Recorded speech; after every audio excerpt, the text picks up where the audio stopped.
कि दिल्ली चुनाव में अब कांग्रेस के कोई मायने रहे नहीं।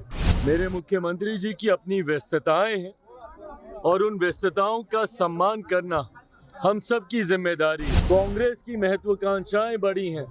तिहाई का आंकड़ा जो पार्टी पार नहीं कर पाई, वो तिहाई के आंकड़े के साथ बिहार विधानसभा का चुनाव लड़ना चाहती है। हमारी केंद्र की सरकार, हमारी बिहार की सरकार मिलकर कार्य करने का प्रयास कर रही है और ये डबल इंजन की सरकार मिलकर अगले 5 सालों में बिहार को विकास की राह पर और तीव्र गति से आगे लेकर जाने का ये कार्य करेगी।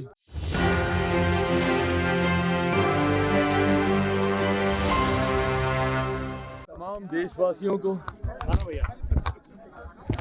विशेषतः मेरे प्रदेश के तमाम बिहार वासियों को मकर संक्रांति की ढेर सारी बधाई, ढेर सारी शुभकामनाएं। ये साल हम सबके जीवन को और बेहतर बनाने वाला साल हो। ये साल हम सबके जीवन में खुशियां लाने वाला साल हो। महत्वपूर्ण साल ये हमारे राज्य के लिए चुनावी दृष्टिकोण से भी है। इसी साल बिहार में विधानसभा के चुनाव भी होने हैं। ऐसे में मैं ये मानता हूं कि ये साल एक बार पुनः बिहार की राजनीति में एक डबल इंजन की सरकार बनाने वाला साल ये होगा, जहां केंद्र में एनडीए की सरकार तो वहीं बिहार में पुनः इस बार एनडीए की सरकार को बिहार की जनता चुनने का फैसला लेगी और ये डबल इंजन की सरकार मिलकर अगले 5 सालों में बिहार को विकास की राह पर और तीव्र गति से आगे लेकर जाने का ये कार्य करेगी। जहां कभी बिहार में, देश में मात्र 2 एम्स होते थे, अब बिहार में 2 एम्स हमारे होने जा रहे हैं। सड़कों का जाल हो या केंद्र की गरीब कल्याण की तमाम परियोजना हो, इस सोच के साथ कि बिहार जल्द एक विकसित राज्य बने, हमारी केंद्र की सरकार, हमारी बिहार की सरकार मिलकर कार्य करने का प्रयास कर रही है। मैं मानता हूं कि आज मकर संक्रांति के दिन हमारी उस सोच को, हमारे उस संकल्प को और मजबूती देने का कार्य करेगी और मजबूती के साथ हमारे एनडीए के तमाम नेता, कार्यकर्ता, सांसद, विधायक, मंत्री और मजबूती से आने वाले समय में कार्य करेंगे। एक बार फिर से आप सबके माध्यम से आप सबको, आपके परिवार वालों को और पूरे बिहार की जनता को मकर संक्रांति की ढेर सारी शुभकामनाएं। नीतीश कुमार से टाइमिंग मिली नहीं आपकी, आप लेट पहुंचे, नीतीश कुमार पहले पहुंचे, क्या है ये? माननीय मुख्यमंत्री जी के कार्यक्रम की व्यस्तता को हम सबको सम्मान देना जरूरी है। ऐसे में मैं भी आस्तिक हूँ, पूजा पाठ में काफी विश्वास रखता हूँ। ऐसे में जब उनके आने का समय निर्धारित हुआ, उस वक्त मैं पूजा में था। आज विशेष पूजा थी मकर संक्रांति के अवसर पर। मेरे लिए संभव नहीं था कि मैं तुरंत उस पूजा को छोड़कर आ सकूं। ऐसे में उनका आना ज़्यादा मायने रखता है। वो आए, उन्होंने अपनी शुभेच्छाएं दी, उन्होंने अपना आशीर्वाद दिया। ये हम सब के लिए ज़्यादा मायने रखता है।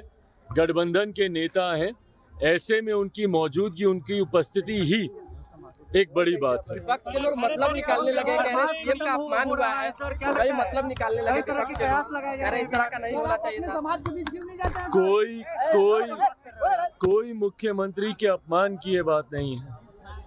मेरे मुख्यमंत्री जी की अपनी व्यस्तताएं हैं और उन व्यस्तताओं का सम्मान करना हम सब की जिम्मेदारी है। ऐसे में मैंने जैसा कहा कि जिस वक्त उनका आगमन हुआ, उस वक्त मैं पूजा में था। किसी भी और कार्य में होता तो मैं भी तुरंत उस वक्त यहाँ पे रहता, बट जैसे ही उनके आने की जानकारी मिली, हमारे प्रदेश के तमाम नेतागण, हमारे प्रदेश अध्यक्ष, तमाम लोग यहाँ पर उपस्थित थे उनकी मौजूदगी, उनका यहाँ पर आना, उन्होंने अपनी शुभकामनाएं दी, ये हम लोगों के लिए आशीर्वाद के स्वरूप है। अरविंद केजरीवाल को झूठे वादे से पूरा दिल्ली चुनाव को ले जाएंगे। देखिए, हकीकत यह है कि दिल्ली चुनाव में अब कांग्रेस के कोई मायने रहे नहीं। ये वही कांग्रेस पार्टी है जिन्होंने एक लंबे समय तक दिल्ली में शासन करने का काम किया।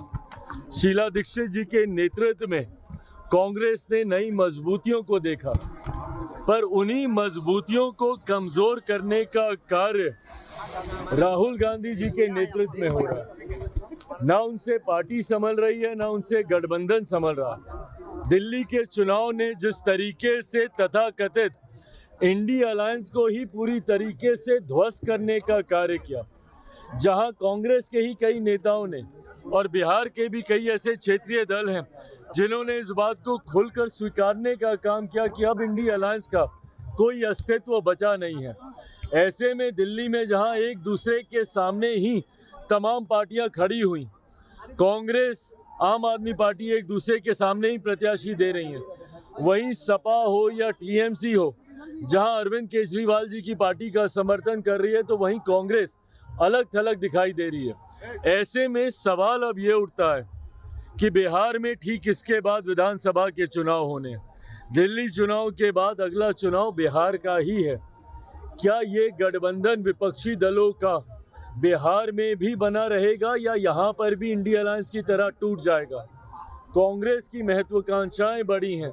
तिहाई का आंकड़ा जो पार्टी पार नहीं कर पाई, वो तिहाई के आंकड़े के साथ बिहार विधानसभा का चुनाव लड़ना चाहती है। 70 सीटों पे पिछली बार ये पार्टी लड़ी थी। ऐसे में मुझे नहीं लगता कि बिहार में भी ये गठबंधन बरकरार रहेगा। जिस तरीके से इंडी अलायंस टूटा है, उसी तरीके से बिहार में महागठबंधन है, यूपी है, मुझे नहीं पता, जो भी इनका नाम है, ये भी तितर बितर होगा पूरी तरीके से।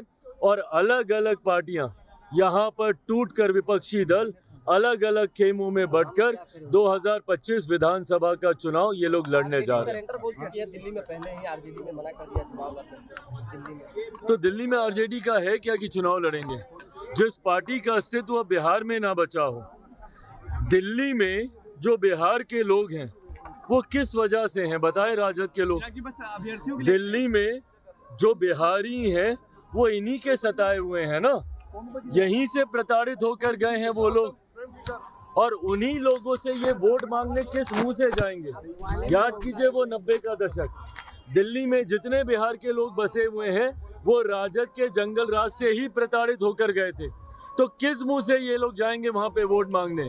और बल्कि गलती से भी अगर ये किसी मंच पर विपक्ष के किसी भी दल के साथ दिख गए, वो कांग्रेस हो या आम आदमी पार्टी, उनका भी सर्वनाश ये लोग कर कर आएंगे, क्योंकि बिहारी इन्हीं से नाराज होकर गए थे। अभ्यर्थियों पे बस एक लाइन थी, दिल्ली चुनाव है क्या? भाई देखिए, बीपीएससी का जो मुद्दा है, छात्रों का जो मुद्दा है, मैंने इस बात को मैंने कई बार कहा कि मेरे लिए भी ये एक महत्वपूर्ण और चिंता का विषय है।